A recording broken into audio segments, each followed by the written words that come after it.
Hello everyone, welcome back to study chemistry classes. मैं हूं Prince और हम लोग आज शुरू करने वाले हैं क्लास 9 का चैप्टर नंबर 2, जो कि है क्या हमारे आसपास के पदार्थ शुद्ध हैं।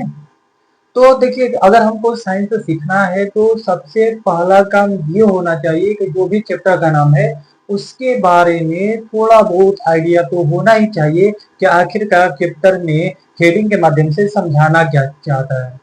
तो यहाँ पे हम सबसे पहले आपको हेडिंग के बारे में ही समझाने वाले हैं कि आखिरकार हेडिंग यही क्यों दिया गया है और इसके पीछे का रीजन क्या है। तो सबसे पहले हेडिंग को पढ़ते हैं, हम देखते हैं कि चैप्टर का नाम क्या दिया हुआ है। तो चैप्टर का नाम दिया है क्या हमारे आसपास के पदार्थ शुद्ध हैं। इससे पहले वाले चैप्टर क्या था, क्या हमारे आसपास के पदार्थ था ये। तो उसमें हम लोग पदार्थ के बारे में देखे थे।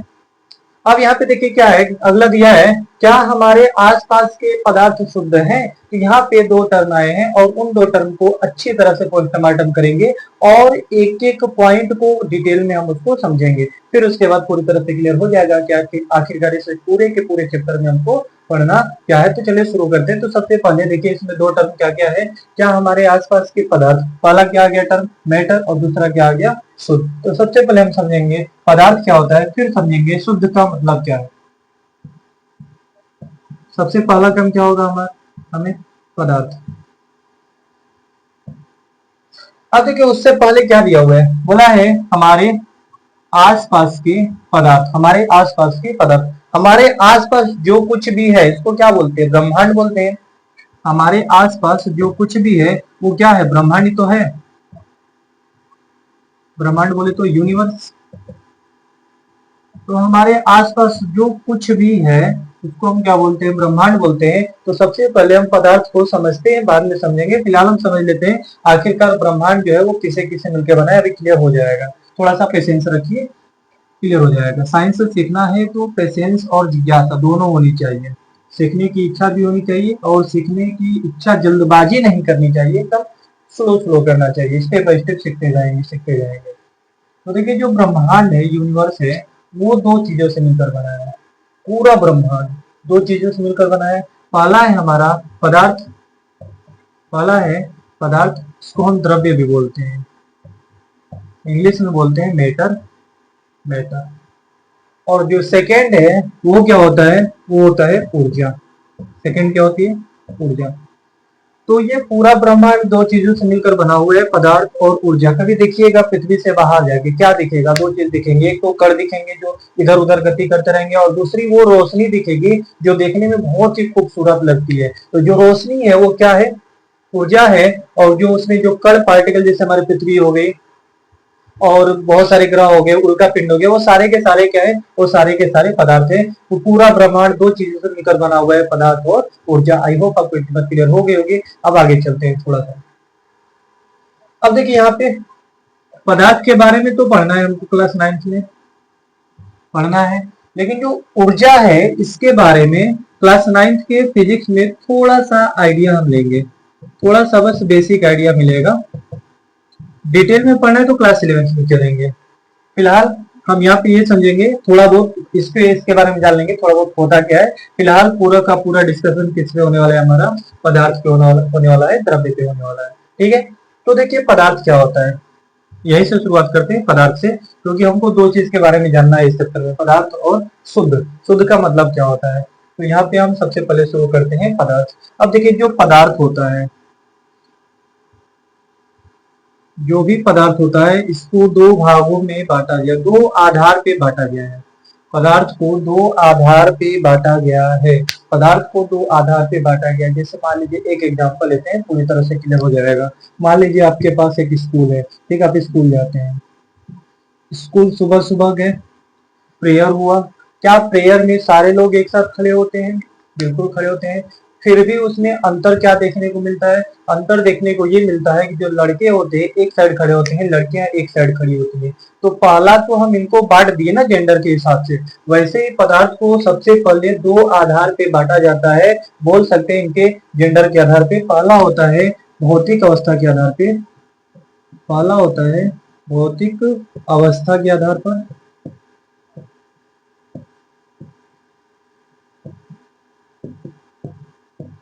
और दूसरा क्या होता है, दूसरा होता है रासायनिक अवस्था के आधार पे। रासायनिक अवस्था के आधार पर।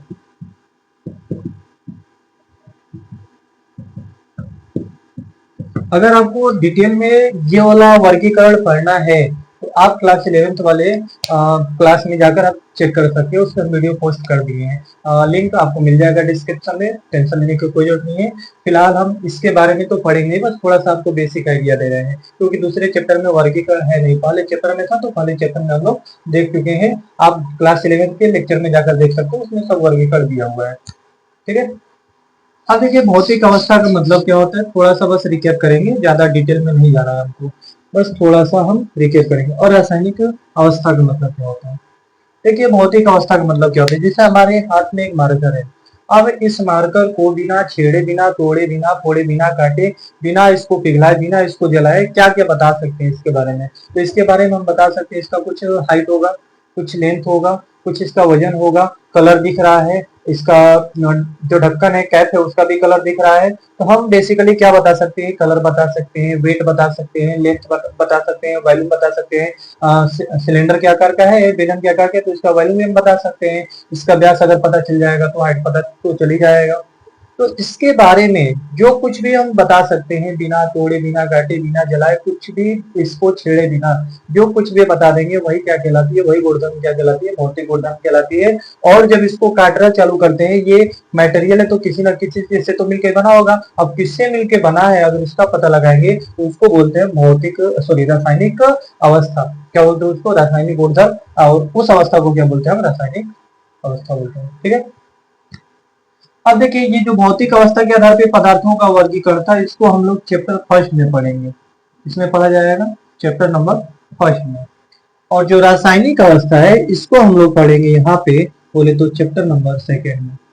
कहाँ पे पढ़ेंगे हम, चैप्टर नंबर सेकेंड में पढ़ेंगे। ठीक है, तो इसको थोड़ी देर के लिए हम ब्लॉक कर देते हैं, ब्लॉक क्या करेंगे, पेंडिंग कर देते हैं, पेंडिंग हम अगले आने वाले लेक्चर में हम कवर कर लेंगे। फिलहाल हमको क्या देखने वाला है, क्या देखने वाले हैं, रासायनिक अवस्था के आधार पर पदार्थों का वर्गीकरण। ठीक है, फिनिश करें, इतना क्लियर हो गया है। ओके,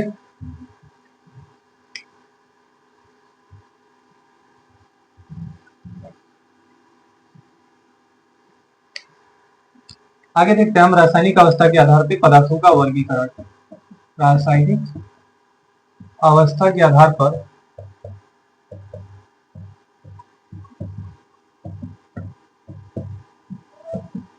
पदार्थों का वर्गीकरण, वर्गीकरण। ठीक है, अब यहाँ पे देखिए रासायनिक अवस्था का मतलब आपको हम समझा दिए, क्या होगा, क्या होगा, पदार्थ को हम छेड़ना चालू करेंगे, पदार्थ को हम तंग करेंगे, जब तंग करेंगे तो उसके जो प्रॉपर्टी सामने आएंगे उसी को बोलते हैं हम रासायनिक गुणधर्म या रासायनिक प्रॉपर्टी। अब देखिए जो रासायनिक अवस्था होती है इसके आधार पे जो पदार्थ है उनको दो भागों में बांटा गया है। रासायनिक अवस्था के आधार पे पदार्थ को बेसिकली दो भागों में बांटा गया है। पहला होता है शुद्ध पदार्थ, पहला होता है शुद्ध पदार्थ, शुद्ध पदार्थ, देखिए आ गया टर्म शुद्ध पदार्थ, पढ़ेंगे इसके बारे में।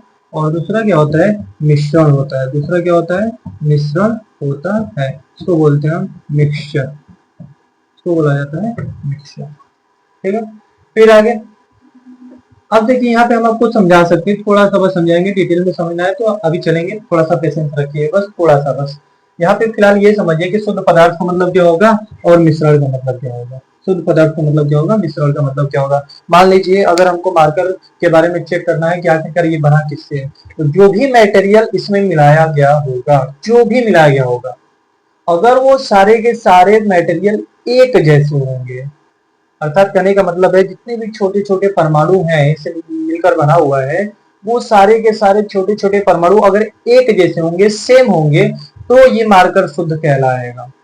लेकिन मान लीजिए यही दो या तीन लोगों, तीन जैसे परमाणुओं से मिलकर बना है, अलग अलग टाइप के दो तीन परमाणु हो जाएंगे, अगर उनसे ग्रुप उनके उनसे मिलकर बना हुआ है, तब हम क्या बोलेंगे, उसको मिश्रण बोलेंगे।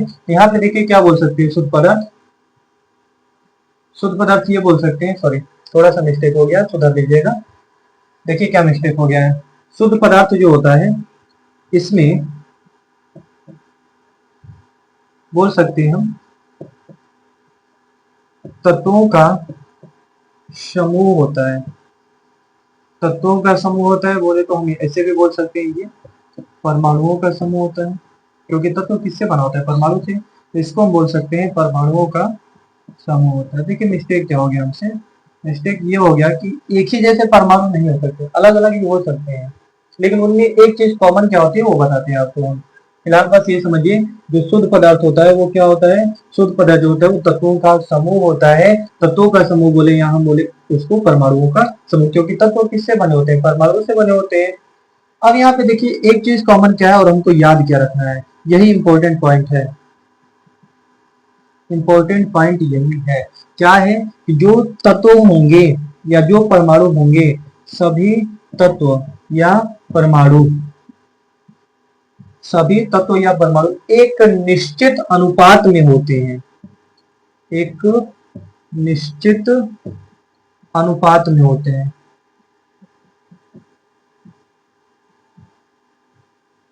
इसको समझाते हैं, इसका मतलब क्या है, एक निश्चित अनुपात में होंगे तभी उसको क्या बोलेंगे हम, शुद्ध पदार्थ। देखिए जो शुद्ध पदार्थ होता है वो भी तत्वों का समूह होता है या परमाणुओं का समूह होता है, और जो मिश्रण होता है ये भी तत्वों या परमाणुओं का समूह होता है, इसमें कोई डाउट नहीं है, तत्वों का समूह होता है ये भी। लेकिन इन दोनों में एक डिफरेंस क्या है, डिफरेंस ये है, मेन डिफरेंस ये है कि इसमें जो शुद्ध पदार्थ होते हैं उनके तत्वों का जो अनुपात होता है एक निश्चित होता है, फिक्स होता है, कभी नहीं बदलेगा। कहीं भी जाएंगे, कैसे भी रहेंगे, कैसे भी रखेंगे, वो बदलने वाला नहीं है। लेकिन जो मिश्रण होता है इसमें जो तत्वों का अनुपात होता है ये फिक्स नहीं होता है, तत्वों का अनुपात फिक्स या निश्चित नहीं होता है। ये दोनों में मेन डिफरेंस है। ठीक है, समझ में आ गया। एक बार और रिपीट कर देते हैं। शुद्ध पदार्थ का मतलब क्या होता है, शुद्ध पदार्थ का मतलब होता है तत्वों का समूह या परमाणुओं का समूह। मिश्रण का मतलब क्या होता है, इसका मतलब भी होता है तत्वों का समूह या परमाणुओं का समूह। दोनों में मेन डिफरेंस क्या है, शुद्ध पदार्थ और मिश्रण को हम अलग कैसे करेंगे, तो जिसमें जिस तत्वों में या जिस तत्वों के समूह में या परमाणुओं के समूह में उनका तत्वों का अनुपात निश्चित होता है, फिक्स होता है, उसको क्या बोलेंगे हम, शुद्ध पदार्थ बोलेंगे। और मिश्रण में क्या होता है, अनुपात फिक्स नहीं होता। अभी एक एग्जांपल लेते हैं, समझ में आ जाएगा। अगर आपसे बोला जाएगा जरा बताइए आप जल का फॉर्मूला क्या होता है, तो आप जल के फॉर्मूले के बारे में क्या बोलेंगे, क्या होता है जल का फॉर्मूला, पता है, H2O होता है। क्या होता है, H2O होता है। कितने तत्व दिखे, दो तत्व हाइड्रोजन के दिखे, एक तत्व ऑक्सीजन के दिखे, टोटल 3 दिखे। अब आपसे पूछा जाएगा कि इसमें हाइड्रोजन और ऑक्सीजन का अनुपात क्या है, इनके तत्वों के परमाणुओं का अनुपात क्या है, तो क्या बोलेंगे हम, 2 हाइड्रोजन 1 ऑक्सीजन, मतलब 2 और 1 का अनुपात है। ठीक है, आपके लिए भी इतना ही होगा, किसी चाइनीज से पूछे या पाकिस्तानी से पूछे या किसी भी दूसरे देशों के व्यक्तियों से पूछे, उसका भी तो वही होने वाला है। वो भी जब फॉर्मूला अनुपात बताएगा, रेशियो बताएगा जल का, तो वो भी क्या बताएगा, 2 और 1 का ही रेशियो बताएगा। मतलब ये जो जल का फॉर्मूला है ये पूरे विश्व के लिए फिक्स है। जब पूरे विश्व के लिए फिक्स है तो जल क्या कहलाएगा, शुद्ध पदार्थ कहलाएगा। समझ में आ रही है क्या कहना चाहते हैं, बस इतना समझिए कि जिसमें तत्वों का अनुपात फिक्स होता है सबके लिए, अगर किसी से भी पूछेंगे अगर वही फॉर्मूला बताता है, सेम बताता है, तो उसको हम बोलेंगे शुद्ध पदार्थ। किसी से भी पूछेंगे जल का फॉर्मूला H2O ही बताएगा, तो H2O क्या हो जाएगा, शुद्ध पदार्थ हो जाएगा। लेकिन यहाँ पे देखिए, अगर आपको मान लीजिए शरबत बनाना है, शरबत बनाना है, अब मान लीजिए आपके पास 2 चीजें, एक है चीनी और एक है पानी। चीनी है और प्लस का पानी है, तो चीनी और पानी को बोलेंगे, सही बात है, मिश्रण बनेगा, कुछ तो बनेगा, जो भी कुछ बनता है उसको मिश्रण बोलते हैं। अब देखिए क्या इसमें आप नाप के बताएंगे कि हमको 100 ग्राम जल में केवल और केवल 50 ग्राम चीनी ही लेना है, ऐसा तो कोई बाउंडेशन होती नहीं है, हम अपने मन से कुछ भी ले सकते हैं। तो जिसमें हमारी मन की मर्जी चलती है उसको क्या बोलते हैं, मिश्रण। और जिसमें हमारी मन की मर्जी नहीं चलती है, नेचर प्रकृति की मर्जी चलती है, उसको बोलते हैं शुद्ध पदार्थ। जब तक नेचर नहीं चाहेगा 2 हाइड्रोजन 1 ऑक्सीजन है, तब तक जल नहीं बनेगा, हमारे चाहने से और आपके चाहने से नहीं होता। हम भी बनाएंगे तो इतना ही रखना पड़ेगा रेशियो, अगर नहीं रहेगा तो जल नहीं बनेगा, कभी नहीं बनेगा। लेकिन इसमें क्या होगा, हमारी मर्जी, 100 ग्राम में 10 ग्राम रखेंगे, 20 ग्राम रखेंगे, या 100 ग्राम, मान लीजिए हम 100 ग्राम कर तो बहुत ज्यादा मीठा पियेंगे, और क्या करेंगे। ठीक है, तो जिसमें हमारी मर्जी चलती है मिश्रण कहलाता है, और जिसमें फिक्स होता है उसको क्या बोलते हैं, हम शुद्ध पदार्थ बोलते हैं। आई होप आपको इतनी बात क्लियर हो गई होगी। आप नोट कीजिए, फिर इसको मेरेज करके आगे बताते हैं। हो गया, 1 2 3।